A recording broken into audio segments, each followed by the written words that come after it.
The Sony Alpha 1 is touted as the flagship camera from Sony, combining the high-resolution prowess of the A7R line and the high-speed photojournalist's favorite A9 line into one body. This is the Omnimon of the Sony lineup.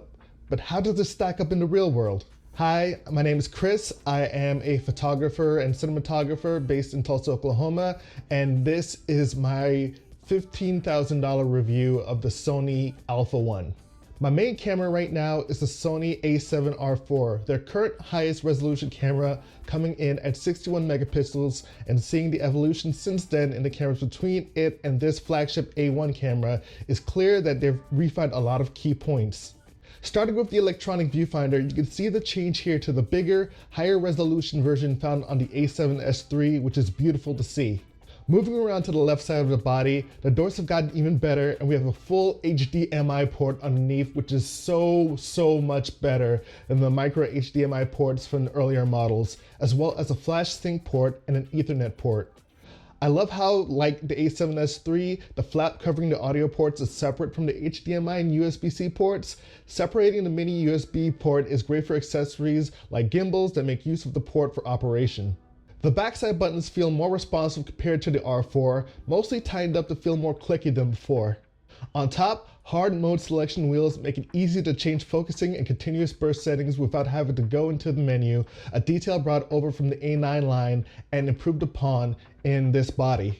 On the right side is an improved memory card slot that, like other recent Sony cameras, can use both standard SD cards and newer, faster CF Express Type A cards. I use these from ProGrade Digital to have access to make the most of my FX3's recording features. Testing out the burst modes, I would personally use almost exclusively CF Express cards when speed was an absolute priority, followed by V90 SD cards. The CF Express cards offer nearly instantaneous buffer speeds, making it very hard to fill up quickly. One of my things about the Sony A1 is that it's compatible on the bottom with the VG-C4EM, the same vertical battery grip that works with the Sony a7R IV. Another is the fact that we can now have the shutter closed after shutdown, which protects the sensor from dust when changing lenses. The new menu system from recent camera bodies is very welcome, especially in the middle of a show. Now that we've gone over some of the basics, why don't we put this 50 megapixel powerhouse to the test? To get the most out of it, all the photos and videos you'll see in this video were shot with Sony's G Master lenses. Part of what made me want to test out the A1 was the use in concert photography. Zero blackout in the viewfinder during burst shooting at 30 frames per second allows me to keep up with the talent as they move around on stage. While I was hopeful that the stack sensor would make banding problems a thing of the past, I did find that pushing the shutter past 1/500th of a second or higher did lead to banding on images. Not a deal breaker, but it's very good to know. Speaking of the shutter, it's super quiet. The A7 III shutter sounds like a clapboard in comparison.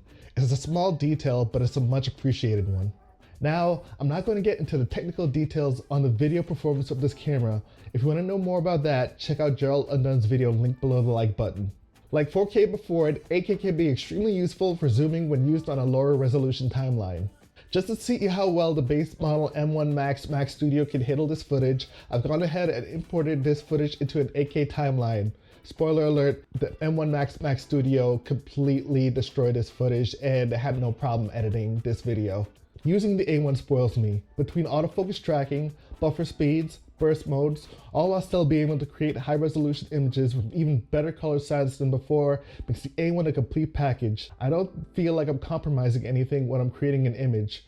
Quite the opposite. With all the technical elements working together in concert, I feel like a daredevil, able to do things I never could before with full confidence. So who's this camera for? Professional photographers who demand the highest level of performance, from photojournalists trying to get their images over to news outlets, to music photographers who are trying to compete with strobing lights and need a camera with a fast sensor that can generally avoid banding issues. This can also be a powerhouse for those doing high-end video work with its 8K performance, improved autofocus, and support for multiple frame rates, especially when using the CF Express Type A cards. For all these reasons, the Alpha 1 to me represents a damn near perfect camera for the work that I do. It has all the high resolution power I need for commercial work, the speed to keep up with any performance I might end up covering, and a familiarity that makes it easy to just pick up and focus on creating work without any limitations.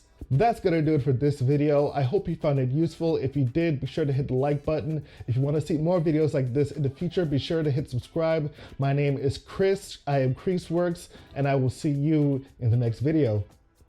1.